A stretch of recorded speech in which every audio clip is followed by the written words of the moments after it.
को मारा है, जिसने भी अवाम के पैसे को लूटा है, जिसमें जो अवाम की सेहत पे लगना चाहिए था, उनके बच्चों की तालीम पे लगना चाहिए था, वो पैसा लूट के और अपने महल इन्होंने बनाए हैं। मैं समझती हूँ कि किसी को भी नहीं माफ़ करना चाहिए। Cross the board transparent corruption के खिलाफ जो मुहिम है उसको चलाएं सब। अगर उनके अपने पीटीआई में भी हैं या मुस्लिम लीग में है या नून में है या पीपल्स पार्टी में, जिसने भी इंडिविजुअल जिसने भी किया है उसका एहतसाब ज़रूर होना चाहिए।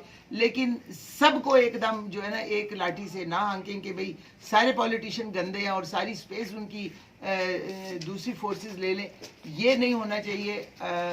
जिन लोगों के ऊपर इल्ज़ामात हैं आप उनको स्टेप डाउन करवाएं, उनकी अपनी मॉरल ऑब्लिगेशन है, जैसे सफदर ने कहा वो स्टेप डाउन करें और आप उनके खिलाफ जो भी केसेस हैं वो बनाएं और कोर्ट में जाके आप प्रूव करें और वो कोर्ट को फिक्स करें। जिस तरह बीवी ने हमेशा उनके ऊपर जब भी इल्ज़ामात जरदारी साहब की मेहरबानियों से लगे 11 साल उन्होंने खुद तो जेल काटी, लेकिन पीपल्स पार्टी के साथ जो कुछ हुआ 2 दफ़ा कि पीपल्स पार्टी की गवर्नमेंट दोनों दफ़ा गई है उनकी दोस्तों की वजह से।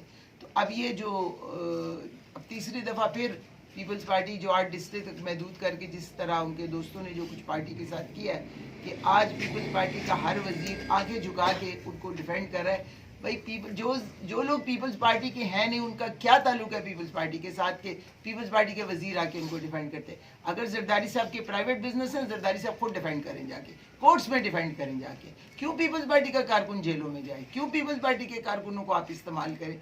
मैं समझती हूँ कि ये हम सबको सोचने का मुकाम है कि जिसने जुर्म किया है या नहीं किया, मैं इसमें नहीं जाती, ये कोर्ट्स ने साबित करना है और आपने कोर्ट्स में बेगुनाही साबित करनी है। लेकिन जिसने भी किया है वो कोर्ट में जाके अपने केस को फाइट करे। और ये भागने वाली बात होती है, ये जो कारकुनों को कहा जाता है ना सड़कों पे आने के लिए, यानी आप अपने आप से भागना चाहते हैं और आप कारकुनों को सामने ला के उनका इस्तेमाल करना चाहते हैं। मैं समझती हूँ कि ये गलत रवैया है और कोर्ट्स को उनको फेस करना चाहिए।